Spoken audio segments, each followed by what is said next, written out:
तो हमारे लिए फंडामेंटल राइट्स क्यों ज़रूरी हैं? ताकि हम अपने आप को, अपनी पर्सनैलिटी को डेवलप कर सकें और अपनी पहचान को बनाए रख सकें।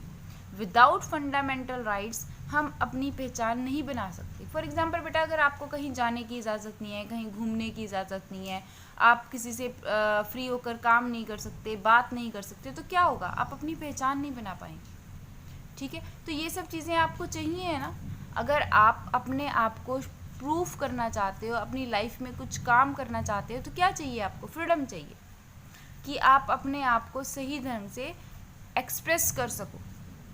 ठीक है, तो that's why we need fundamental rights. Fundamental rights are an essential element for every democratic country. किसी भी डेमोक्रेटिक कंट्री के लिए फंडामेंटल राइट्स बहुत ज़रूरी हैं।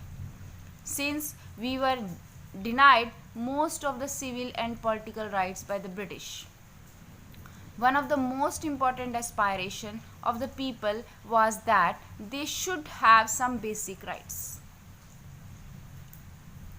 Denied most of the civil and political, देखो, since we were denied most of the civil and political rights by the Britishers, कि Britishers के अंडर जब तक हम थे तब तक हमारे राइट्स जो थे वो हमसे छीने गए थे, हमें हमारे राइट्स प्रोवाइड नहीं करवाए गए थे। One of the most aspiration of the people was that they should have some basic rights. लोगों की सबसे इम्पॉर्टेंट एस्पायरेशन, सबसे इम्पॉर्टेंट इच्छा क्या थी? कि उनके पास कुछ बेसिक राइट्स होने चाहिए, which can not be violated, जिनको छीना ना जा सके। वायलेटेड मतलब होता है जिनको हमसे लिया ना जा सके। Therefore the constitution of India provide 6 fundamental rights. इसलिए हमारे कॉन्स्टिट्यूशन में हमें 6 फंडामेंटल राइट्स जो थे वो दिए गए। ठीक है, अब ये कौन कौन से फंडामेंटल राइट्स थे? First is right to equality, second is right to freedom, third is freedom against exploitation, right to freedom of religion, cultural and educational rights and right to constitutional remedies. ये तो हमारे 6 fundamental rights हैं। अब मैं 1 bye 1 आपको ये 6 fundamental rights explain करूँगी। मैं आपको बताऊंगी कि राइट टू इक्वलिटी क्या है, फ्रीडम क्या है, एक्सप्लॉयटेशन क्या है, what do you mean by this, इसके अंदर क्या क्या प्रोविजंस हैं। Now we will read about these fundamental rights. अभी तक जो मैंने आपको बताया that why we need fundamental rights, कि हमें फंडामेंटल राइट्स की आवश्यकता क्यों थी। हमें फंडामेंटल राइट्स की आवश्यकता इसलिए थी क्योंकि हमें अपनी पर्सनैलिटी की फुल डेवलपमेंट चाहिए थी। जो लोग थे जो कि पिछले हज़ारों 100 सालों से क्या कर रहे थे, they are under the Britishers, और उनको कहीं पर कोई भी मौका नहीं दिया जा रहा था टू एक्सप्रेस देमसेल्फ, अपने आप को एक्सप्रेस करने का। They are just like the slaves. तो अब हमें फंडामेंटल राइट्स ये थे ताकि हम अपनी कंट्री की डेवलपमेंट कर सकें और हम अपनी भी डेवलपमेंट कर सकें। चलिए move to the right to equality. The very first right, the very first fundamental right is right to equality. What do you mean by equality?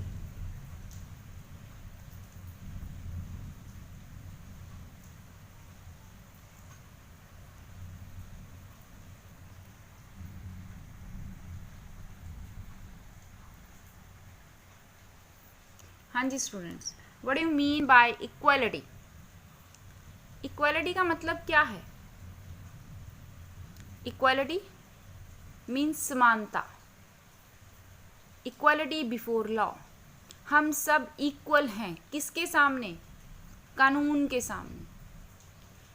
हमारे साथ कहीं पर भी किसी प्रकार का भेदभाव नहीं किया जाता। कैसे? Prohibition of discrimination on the ground of religion, race, caste, sex और place of birth. What do mean by prohibition? Prohibition मतलब मना किया गया है, नकारा गया है किसको? डिस्क्रिमिनेशन को, भेदभाव को। डिस्क्रिमिनेशन भेदभाव, कि हमें हमारे कंट्री में किसी भी तरह का कोई भी भेदभाव जो है वो नहीं किया जाएगा। Prohibition of discrimination on the ground of religion, religion के नाम पर, धर्म के नाम पर, रेस के नाम पर, कास्ट के नाम पर, sex of place of birth के नाम पर। किसी भी तरह का कोई भी भेदभाव नहीं किया जाएगा। ना हमें धर्म के आधार पर किसी का भेदभाव किया जाएगा। हम हिंदू हैं, मुस्लिम हैं, सिख हैं, ईसाई हैं, कुछ भी हैं, but we all are equal in front of law. Caste के नाम पर किसी भी तरह का कोई भेदभाव नहीं किया जाएगा। रेस, काले, गोरे, वाइट, जो ब्लैक का पहले ब्रिटिशर्स करते थे, इंडियंस को ब्लैक पीपल कहा जाता था, ब्राउन पीपल कहा जाता था एग्जैक्टली क्योंकि हमारी स्किन का कलर ब्राउन है, ठीक है। तो इस तरह का कोई डिस्क्रिमिनेशन नहीं किया जाएगा। बॉय और गर्ल के नाम पर कोई डिस्क्रिमिनेशन नहीं किया जाएगा। सभी को इक्वल अपॉर्चुनिटीज़ दी जाएंगी, ठीक है।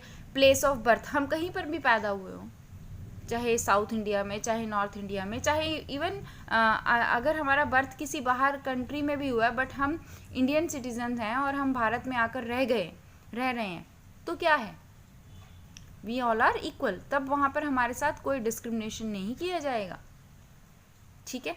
Even not all with the foreigners, हमारे यहाँ पर फॉरेनर्स के साथ भी कोई डिस्क्रिमिनेशन नहीं किया जाता। सब इक्वली फ्रीली रहते हैं, बिना किसी प्रेशर के, बिना किसी क्या कह सकते हैं कि किसी के अंडर आकर नहीं रहते हुए यहाँ पर, ठीक है। So this is the right to equality. Equality of opportunities, सभी को इक्वल अवसर, अपॉर्चुनिटीज़ इक्वल अवसर मिलेंगे, समान अवसर दिए जाएंगे डेवलपमेंट के। In the matters of public employment के, हम में से कोई भी व्यक्ति उठकर किसी भी तरह के अपॉर्चुनिटी को गेन करने की कोशिश कर सकता है। ऐसा कुछ नहीं है कि अगर कोई पुअर फैमिली से बिलोंग कर रहा है तो वो हाई लेवल के अथॉरिटीज़ में या हाई पोस्ट पर नहीं जा सकता। नो, इफ़ ही और शी हैज़ द कैपेसिटी और कैपेबिलिटी, अगर एक पर्सन में कैपेबिलिटी है हाई लेवल पर जाने की तो वो जा सकता है। अगर एक पुअर पर्सन उठकर एक आईएएस ऑफिसर बन जाए तो मोस्ट वेलकम, उसको ये नहीं कहा जाएगा कि आप पुअर फैमिली से बिलोंग करते हो तो हम आपको नहीं बनाएंगे। नो, इक्वालिटी ऑफ अपॉर्चुनिटीज़, सबके लिए इक्वालिटी है अपॉर्चुनिटीज़ को लेकर। हम कोई भी काम कर सकते हैं, गवर्नमेंट हमें मना नहीं कर सकती। हम किसी भी काम के लिए ट्राई कर सकते हैं अगर हमारे में कैपेबिलिटी है और अगर हम करना चाहते हैं तो। बट एक चीज़ है कि वो गवर्नमेंट जो भी वर्क हम करेंगे that should be for the welfare of the public, वो पब्लिक वेलफेयर वर्क होना चाहिए, ठीक है। गुड वर्क होने चाहिए, बैड वर्क करने की परमिशन नहीं देती है गवर्नमेंट, बुरे काम करने की इजाज़त गवर्नमेंट नहीं देती है, ठीक है। चलिए, तो यहाँ पर हमें इक्वल अपॉर्चुनिटीज़ हैं in the matters of public employment, ठीक है। Next is abolition of untouchability. Untouchability को ख़त्म किया गया। मैंने अभी आपको बताया कि बिफोर इंडिपेंडेंस हमारे यहाँ पर अनटचेबिलिटी थी, छुआछूत की भावना थी, वो अपर और लोअर कास्ट का सिस्टम था, लोअर कास्ट को अछूत माना जाता था, तो उस अनटचेबिलिटी को रिमूव कर दिया गया।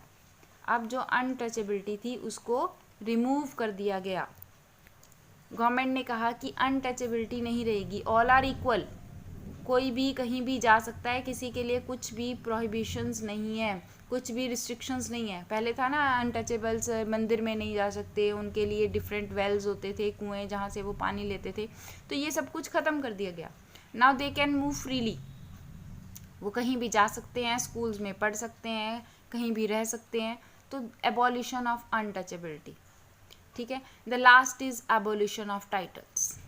एग्जैक्टली टाइटल्स क्या थे बच्चे? एक्चुअली ना गवर्नमेंट जो ब्रिटिशर्स थे वो इंडियंस को कुछ टाइटल्स देते थे, नाम के साथ कुछ उपाधियां दे देते थे उनके वर्क के अकॉर्डिंग। जैसे राजा राम मोहन रॉय, तो राजा राम मोहन राय को, राम मोहन रॉय तो उनका नाम था, बट राजा की उपाधि उन्हें किसने दी थी? ब्रिटिशर्स ने दी थी। तो गवर्नमेंट कुछ उपाधियां देती, जैसे गुरुदेव रविंद्रनाथ टैगोर, तो रविंद्रनाथ टैगोर को उपाधि दी गई गुरुदेव की। तो ये जो एबॉलिशन ऑफ टाइटल्स हैं ये बंद कर दिए गए, अब ऐसा कुछ नहीं था, ठीक है। तो ये था right to equality, clear. Now come on the next, that is right to freedom. बच्चे इसको हम कल डिस्कस करेंगे, for today this is only right to equality, equality before law, ठीक है। इतना ही आज पढ़ेंगे। आई एम रिपीटिंग अगेन, एक बार राइट टू इक्वालिटी को एक बार रिपीट कर रही हूँ। एक तो इक्वालिटी, फर्स्ट प्रोविज़न क्या था? इक्वली बिफोर लॉ, लॉ के सामने सब इक्वल हैं। सेकंड क्या था, prohibition of discrimination on the ground of religion, race, caste, sex और प्लेस ऑफ बर्थ। किसी भी तरह का कोई भेदभाव नहीं किया जाएगा धर्म, जाति, लिंग और प्लेस ऑफ बर्थ के नाम पर, ठीक है। इक्वल अपॉर्चुनिटीज़ दी जाएंगी सबको regarding the public employment. Abolition of untouchability and abolition of titles, और इन दोनों को एबॉलिश कर दिया गया। This is all about your right to equality, ठीक है। Rest we will learn tomorrow. Thank you.